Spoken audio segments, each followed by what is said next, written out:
So in this video we are going to talk about odd and even functions. तो अगर कोई भी function f(x), मान लो मैंने कोई भी एक फंक्शन ले लिया, अगर मैं x की प्लेस पे -x पुट करूँ और वह दोनों इक्वल आ जाए तो वो हमारा होता है इवन फंक्शन।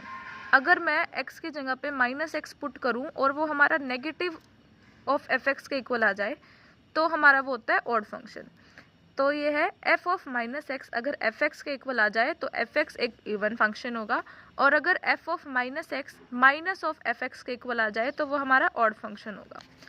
अब अगर हमारा कोई भी फंक्शन इवन फंक्शन है तो उसका हमारे पास एक प्रॉपर्टी है कि अगर हम उसकी इंटीग्रेशन करें, इवन फंक्शन है ये f(x), अगर हम उसकी इंटीग्रेशन करें -a to a तो हमारे पास वो क्या हो जाएगी, 2 टाइम्स इंटीग्रेशन 0 to a। हमारी लिमिट्स थी -a to a, अगर वो f(x) इवन फंक्शन है तो उसकी लिमिट को हम चेंज कर देंगे 0 to a।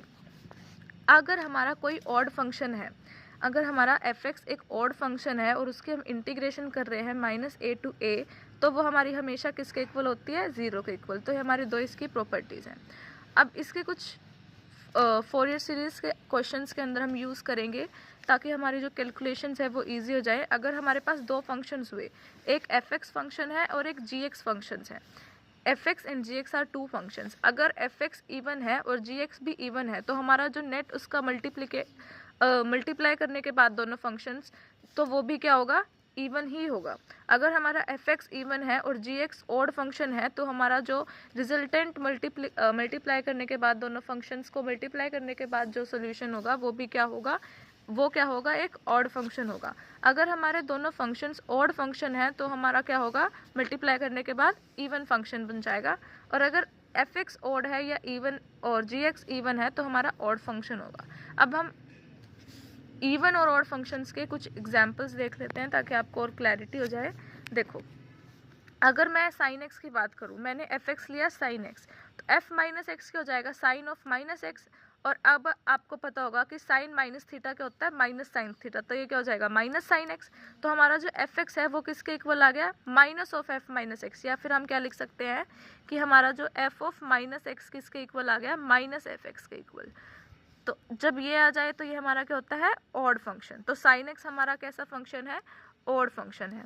ऐसे ही अगर हम cos x की बात करें तो f(x) क्या है, cos x, तो f -x क्या हो जाएगा, cos -x। अब cos माइनस थीटा क्या होता है, cos थीटा।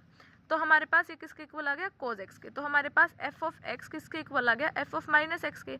तो हमारा cos x क्या हो गया, एक इवन फंक्शन। तो cos x हमारा कैसा फंक्शन है, इवन फंक्शन है। ऐसे ही अगर हम बात करते हैं, सपोज करो 2n है।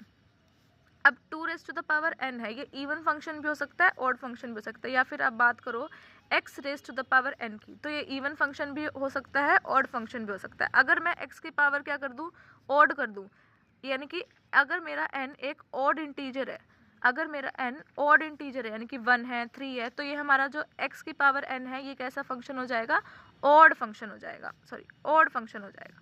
और अगर मेरा जो ये n है ये इवन इंटीजर है तो हमारा क्या हो जाएगा, x⁻², x⁻⁴, तो ये हमारा कैसा फंक्शन हो जाएगा, एक इवन फंक्शन हो जाएगा।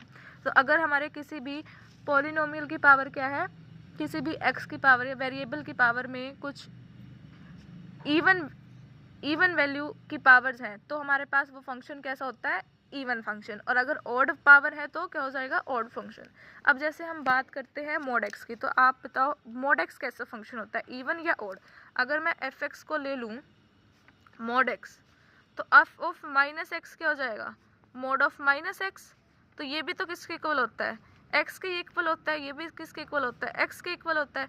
तो हमारा जो f ऑफ x है वो किसके इक्वल हो गया, f ऑफ -x के। तो हमारा जो ये mod x है ये भी कैसा फंक्शन है, एक इवन फंक्शन है। तो ये था ऑड और इवन फंक्शंस।